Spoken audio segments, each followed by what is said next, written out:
সুপ্ৰভাত সকলোলৈ সুপ্ৰভাত জনাইছোঁ।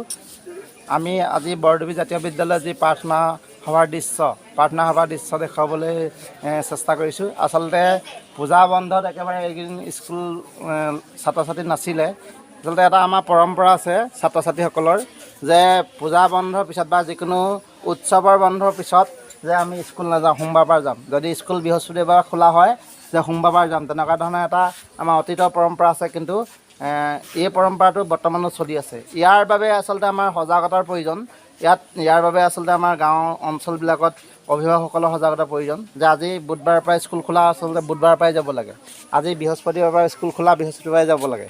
কিন্তু এনেদৰে অহা দেখা নাযায়। বিভিন্ন কাৰণত বিভিন্ন অজুহাতত স্কুলবিলাক 4-5 দিন বন্ধ হৈ থাকে।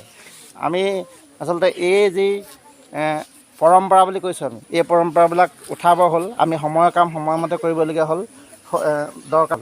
আজি প্ৰাৰ্থনা সভাৰ আমি এটা বিষয়ৰ ওপৰত আমি বক্তব্য ৰাখিবলৈ অনুৰোধ জনাম যে ছাত্ৰৰ কৰ্তব্য যি বিষয়, সেই বিষয়টোৰ ওপৰত বক্তব্য দাঙি ধৰিবৰ বাবে আমি বাস্তৱ বৰা আৰু নিৰঞ্জন গগৈক আমি আহিবলৈ জনোৱা হৈছে।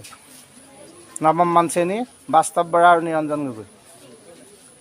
ছাত্ৰৰ কৰ্তব্য, আচলতে আমাৰ ছাত্ৰৰ কৰ্তব্য কি হ'ব লাগে।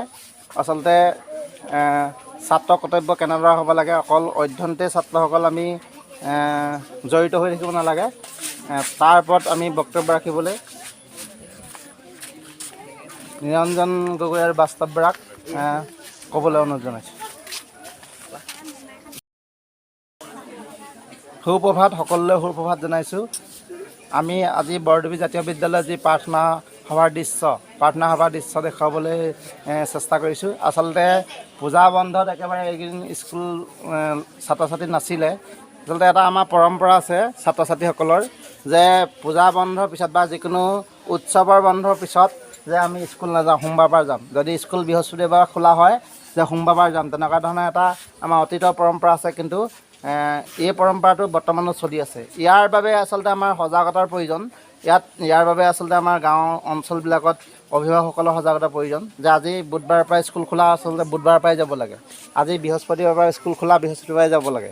কিন্তু এনেদৰে অহা দেখা নাযায়। বিভিন্ন কাৰণত বিভিন্ন অজুহাতত স্কুলবিলাক 4-5 দিন বন্ধ হৈ থাকে।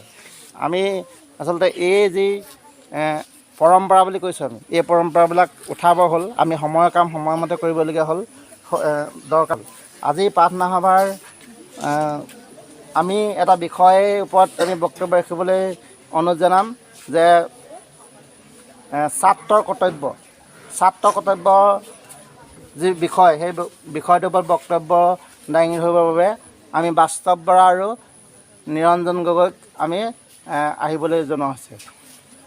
নৱম মান শ্ৰেণী বাস্তৱ বৰা আৰু নিৰঞ্জন গগৈ। ছাত্ৰৰ কৰ্তব্য, আচলতে আমাৰ ছাত্ৰৰ কৰ্তব্য কি হ'ব লাগে। আচলতে ছাত্ৰৰ কৰ্তব্য কেনেদৰে হ'ব লাগে, অকল অধ্যয়নতে ছাত্ৰসকল আমি জড়িত হৈ থাকিব নালাগে। তাৰ ওপৰত আমি বক্তব্য ৰাখিবলৈ নিৰঞ্জন গগৈ আৰু বাস্তৱ বৰাক ক'বলৈ অনুৰোধ জনাইছোঁ।